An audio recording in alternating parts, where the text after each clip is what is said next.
हर वक्त साथ ही रहते थे। मेरी अम्मी है, मेरी वाइफ है, वो मेरी बड़ी सपोर्ट है। कोई शक नहीं। और मेरी माँ ने यानी मुझे हमेशा बड़ा हौसला दिया, मेरी अम्मी ने। और मुझे हमेशा उन्होंने कहा कि बहुत अजीब और बुरे वक्त भी हमने देखे हैं ज़िंदगी में, मैंने कभी जिक्र नहीं किया। तो उस वक्त मुझे मेरी अम्मी सपोर्ट करती थी हमेशा कि बेटा निकल जाएगा ये वक्त भी, तुम आगे बढ़ो। तो उनका तो एक जो मैं आज हूँ उसके अंदर उनका पूरा एक रोल है। लेकिन मैं नॉर्मली आप एक बीवी से इतना एक्सपेक्ट नहीं कर सकते जितना मेरी वाइफ को करना पड़ा। एब्सोल्युटली। और जिस तरह उसने फेस किया सारा कुछ, उससे पहले भी जिन हालात से वो गुजरी, और मुझसे उसने शिकवा भी नहीं किया।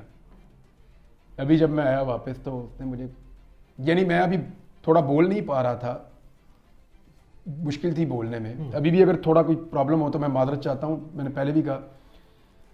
तो उसने मुझे एक दिन भी रियलाइज ही नहीं होने दिया कि आप स्टैमर कर रहे हैं या बोल नहीं पा रहे। उसने कभी बातों में भी उसने मेरे दिमाग में ये बात नहीं आने दी कि मैं स्टैमर कर रहा हूँ। सबसे ज़्यादा बात मैं उसी से कर रहा होता हूँ घर में। तो उसने मुझे ये रियलाइज ही नहीं होने दिया, कभी मुझे ये कहा ही नहीं कि ये चीज़ उसको पीछे ले जाती है या उसके लिए प्रॉब्लम हो जाता है। और मेरी रिकवरी में भी इन्हीं लोगों का ज़्यादा हाथ है। सोचा था कि ये हो जाएगा? हाँ, पता था। ये सोचा था कि इतना लंबा हो जाएगा? ये आइडिया नहीं था मुझे, ये आइडिया नहीं था मुझे। एयरपोर्ट पे तो मैंने जब गिरफ्तारी दी थी तो मुझे लगता था कि जैसे होता है नॉर्मली वैसे ही है। तो मुझे नहीं आइडिया था कि ये इतना ड्रैग हो जाएगा और इतना लंबा चला जाएगा। मर्जी है। तो क्या अंदाज़ा है कि पाकिस्तानी अवाम ने और ख़ासकर ओवरसीज़ पाकिस्तानी ने, जितने पाकिस्तानीज़ हैं overseas, there are about almost 10 million, 1 crore के करीब हैं, do you have any idea कि वो किस लेवल पे, किस हद तक और किस तसलसल के साथ जो है उन्होंने आवाज़ बुलंद की है इमरान रियाज के लिए? क्या कभी सोचा है कि कभी बचपन में सोचा हो, जवानी में, सहाफ़ती ज़िंदगी में आने के बाद, कि कोई ऐसा लम्हा भी ज़िंदगी में आएगा कि या कोई इतनी तवक्को होगी कि लोग इस हद तक जो है वो अच्छी रिकग्निशन देंगे, इतनी मोहब्बत करेंगे? क्या ईमानदारी से कोई ऐसा तस्वुर था? अभी जब मैं ये दिन गुजार रहा था, 142 दिन बड़े लंबे होते हैं, मुझे 142वें दिन तक पूरा यकीन था कि लोग मेरे लिए दुआएं करेंगे, पक्का। आपको पता है मैं एक दुआ मांगता था हर नमाज में। मैं कहता था या अल्लाह जो लोग मेरे लिए दुआ कर रहे हैं वो कबूल कर, इस यकीन के साथ कि बहुत सारे लोग दुआ कर रहे होंगे। क्या ये अंदाज़ा है कि लोगों ने यहाँ तक के उम्रें भी की हैं? ये भी अंदाज़ा है कि लोगों ने किस हद तक जो है वो नवाफिल अदा किए हैं? ये अंदाज़ा है कि मैं इसमें पूरी ईमानदारी से बता रहा हूँ कि मेरे पास सैकड़ों नहीं बल्कि हज़ारों की तादाद में लोगों के वॉइस मैसेजेस मौजूद हैं, और उसमें बेशुमार बुज़ुर्ग ख़वातीन हैं, बेशुमार बुज़ुर्ग जो हैं वो मर्द हैं, और उन्होंने रो रो के जो है वो मुझे वॉइस मैसेजेस किए हैं और ये कहा है कि हमने अल्लाह ताला से बिल्कुल ऐसे हाजत मांगी है कि अल्लाह इमरान रियाज जो है वो हमारे पास वापस आए और ज़िंदा सलामत वापस आए। और इस हद तक जो है, यानी कि कोई मोहब्बत किसी सहाफ़ी से, मतलब कभी तसव्वुर था कि किसी सहाफ़ी से सहाफ़ी ज़िंदगी में यहाँ तक भी ये नुमाया मकाम हासिल हो सकता है? लोगों के दिलों में घर कर जाना, लोगों का रोना, किसी सहाफ़ी के लिए रोना, वह इस हद तक रोना। नॉर्मली ना हमारे पास बहुत सारे सवालों के जवाब नहीं होते। मैंने बड़ा डिटेल में, मुझे मौका मिला कुरान पाक पढ़ने का। मैंने पहले भी तफसीर पढ़ी है, फिर दोबारा पढ़ी है। एक ग़ज़वा अहज़ाब था जिसे हम ग़ज़वा खंदक भी कहते हैं। कुरान पाक की एक सूरत में उसका पूरा वो ज़िक्र है। तो अल्लाह ताला कमी बेशी माफ़ करे, लेकिन मफ़हूम मैं आपको बताता हूँ कि वहाँ अल्लाह ताला कहते हैं कि हमने तुम्हारे दिलों में एक दूसरे के लिए मोहब्बत डाल दी,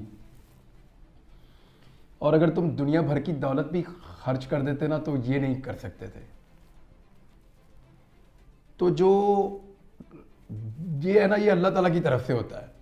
इस पे जितना अल्लाह का शुक्र अदा करें ना वो उतना ही कम है। अगर कोई मेरे से प्यार करता है और मेरे लिए दुआ करता है तो मैं उसका हमेशा एहसानमंद रहूँगा। अभी ये जीबी से आए थे बच्चे, उन्होंने मुझे ये टोपी भी गिफ्ट की है थोड़ी देर पहले यहाँ पे। तो मैं हमेशा उसका शुक्रगुजार रहूँगा। लेकिन ये मेरे अल्लाह की देन है, उसकी मेहरबानी है, वो लोगों के दिलों में एक दूसरे के लिए प्यार पैदा करता है। तो मैं तो पहले ही कर्जई था, इन लोगों का कर्जदार था। अभी इन्होंने बहुत दुआएं की हैं। मुझे तो बाद औक़ात लगता था कि बस कहानी मुक गई है, अभी यहाँ से आगे क्या चलेगा। आपके सामने था, मैं जिंदा लाश की तरह ही था जब आपको पहले दिन मैं मिला हूँ। तो इससे भी गई गुजरी हालत मेरी रही है। तो वो मुझे बाद औक़ात लगा कि नहीं, बस यहाँ तक ही थी कहानी, इसके बाद कोई और लिखेगा, इसके आगे मैं नहीं चलाऊंगा।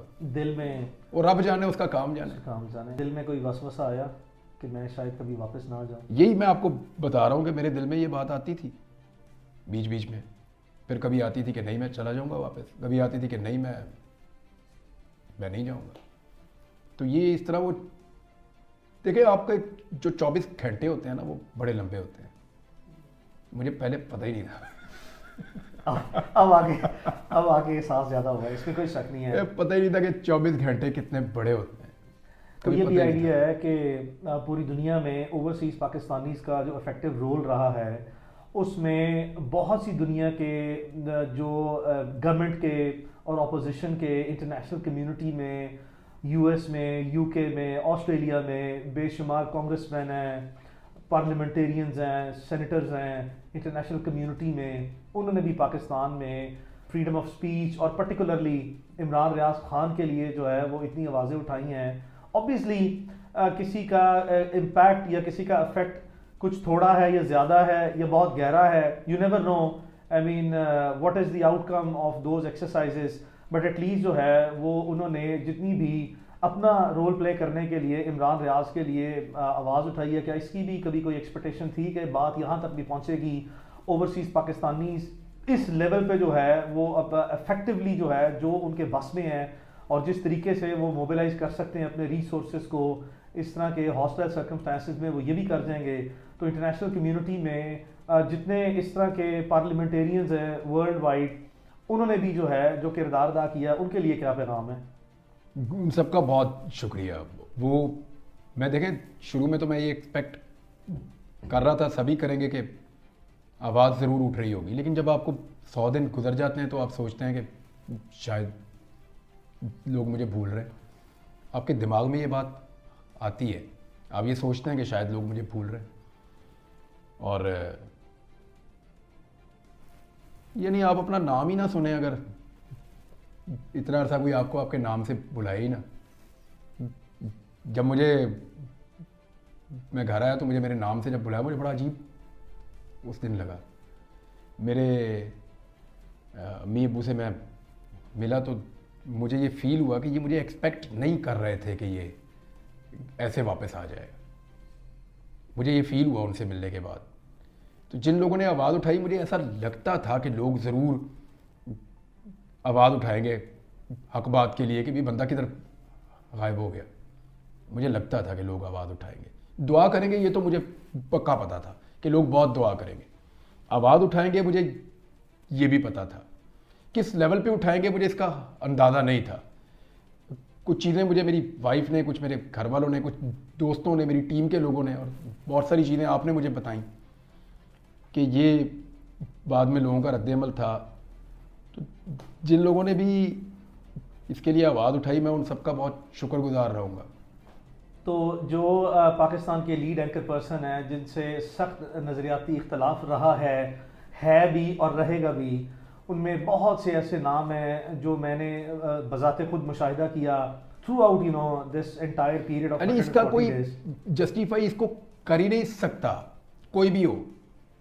यानी जब उतीउल्लाह जान को उठा के हाइप किया गया तो मैंने शोर मचा दिया था उस वक्त। मेरा सख्त उनसे इख्तलाफ है, सख्त। अबसार आलम को जब गोली लगी तो मैंने उस पर रोला डाल दिया था कि भाई ये कैसे हो सकता कि इस्लामाबाद के पोश एरिया में बंदे को गोली मार के चले गए, अगर पकड़ नहीं सकते तो फिर अपने ऊपर लो ये ब्लेम। इस मौक़िफ़ की मुझे कीमत चुकानी पड़ी थी उस वक्त। जिसको घर में मारा एक बच्चे को, उसको बड़ी ज़्यादती की, उसके ऊपर मैंने आवाज़ उठाई। तो बात यह है कि इन चीज़ों को जस्टिफाई नहीं किया जा सकता। कोई सहाफ़ी अपने शदीद इख्तलाफ के बावजूद ये बात कभी नहीं मानेगा और ये बात कभी नहीं कहेगा कि गैर कानूनी तरीके से या गैर आईनी हथकंडों से या लॉलेसनेस हो और किसी के साथ ये किया जाए, किसी को कत्ल कर दिया जाए, किसी को गायब कर दिया जाए, किसी को टॉर्चर किया जाए, किसी को मार दिया जाए गोलियां, ये तो जस्टिफाइएबल हाँ, नहीं, ये लेकिन दुरुस्त उन है। तमाम हाँ। दोस्तों का जिन लोगों ने आवाज़ उठाई उन सबका बहुत शुक्रिया, उन सबका जिन्होंने नहीं उठाई उनका भी बहुत हाँ नहीं, एक शुक्रिया। बड़ी लंबी तादाद है, मैं लाजमी तौर पर जिक्र करना चाहूँगा। जो नहीं बोले होंगे, जो बोले उनका बहुत उनका मुझे शुक्रिया। याद है अपना मुझे फ़ोन आए इन सबके, फोन मुझे आया। हामिद मीर साहब का फ़ोन आया, बिल्कुल जी हाँ। मुझे बाकी सहाफ़ी जो मेरे अंसार अब्बासी साहब हैं, हाँ, मज़हर अंसार अब्बास अब्बासी है, साहब का साजिद फ़ोन है। खानज़ादा मज़हर है। अब्बास साहब तो मेरे उस्तादों में से, उस्तादों में से, और वो काफ़ी डिप्रेस हो गए थे मेरे से बात करके। आरिफ हमीद भट्टी साहब हाँ। हैं, वो बड़े सीनियर जर्नलिस्ट आसमा हैं, शराजी साहब हाँ हैं। उन्होंने हैं, और काशिफ अब्बासी साहब हैं, वो हैं, एक लंबी तादाद है। इमरान महर बुखारी साहब, महर बुखारी साहब हैं, एक और- बड़ी लंबी तादाद है। मंसूर अली खान है, अमीन इकरार वो मुझे मिलने भी आए हैं, इकरार हसन है, ये सारे हैं, बहुत सारे लोग हैं, बल्कि there is a very long list वो ऑफ मुझे- पीपल। हाँ, मुनीर जहांगीर है, मतलब I remember all of those people के बड़े बड़े अरे क्रूशियल टाइम पे फिर कोई चॉइस नहीं है ना, चॉइस नहीं है। इसको जस्टिफाई कोई कर ही नहीं सकता, कोई कर सकता है पूरी दुनिया में? Absolutely not at all. तो I mean how can you know such actions फिर- बी जस्टिफाइड?